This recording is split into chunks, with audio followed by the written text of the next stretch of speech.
নমস্কার বন্ধুরা, ইতিহাসের ইতিকথায় সকলকে স্বাগত। আশা করি সকলেই ভালো আছেন। বন্ধুরা, আজকের পর্বে আমাদের আলোচনার বিষয় হলো মাৎসন্যায় কি এবং মাৎসন্যায়ের অবসান কিভাবে হলো। 637 খ্রিস্টাব্দে শশাঙ্কের মৃত্যুর পর বাংলায় এক ঘোরতর দুর্যোগের সৃষ্টি হয়। কোনো রকম কেন্দ্রীয় শক্তি না থাকায় বাংলার রাজনৈতিক ঐক্য ভেঙে পড়ে। বহু ক্ষুদ্র ক্ষুদ্র রাজ্যে আত্মকলহ, গৃহযুদ্ধ, গুপ্তহত্যা, দরিদ্রের ওপর ধনীদের অত্যাচার, নৈরাজ্য, অরাজকতা ছড়িয়ে পড়ে। বৌদ্ধ পণ্ডিত তারানাথ এমন বর্ণনা দেন, সারা দেশে কোনো রাজা ছিল না, সাধারণ লোকের দুঃখ দুর্দশার অন্ত ছিল না। জলাশয়ে যেমন বড় মাছ ছোট মাছকে গিলে ফেলে, বাংলার মানুষের সেই রকমই অবস্থা হয়েছিল। একেই বলা হয় মাৎসন্যায়।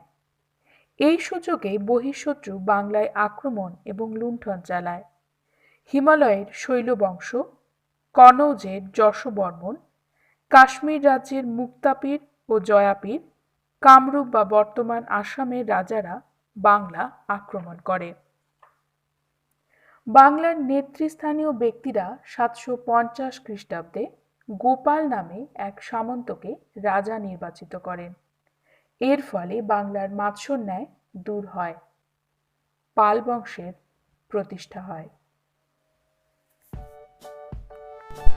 বন্ধুরা, আজকের পর্বের আলোচনা এখানেই শেষ হলো। পরবর্তী পর্বে নতুন একটি বিষয় নিয়ে আপনাদের সঙ্গে কথা হবে। ততক্ষণ সকলে সুস্থ থাকুন, ভালো থাকুন এবং পুরো ভিডিওটি শেষ পর্যন্ত দেখার জন্য আপনাদের অসংখ্য অসংখ্য ধন্যবাদ। ভিডিওটি ভালো লাগলে অবশ্যই লাইক করুন এবং শেয়ার করে সকলকে দেখার সুযোগ করে দিন। ভিডিওটি কেমন লাগলো সেটি জানান কমেন্টে। চ্যানেলে যদি নতুন হয়ে থাকেন তবে অবশ্যই চ্যানেলটি সাবস্ক্রাইব করুন এবং একটিও ভিডিও যাতে মিস না হয় সেজন্য নতুন ভিডিও নোটিফিকেশন পেতে বেল আইকনটি ক্লিক করে অল বাটনটি প্রেস করতে একদম ভুলবেন না।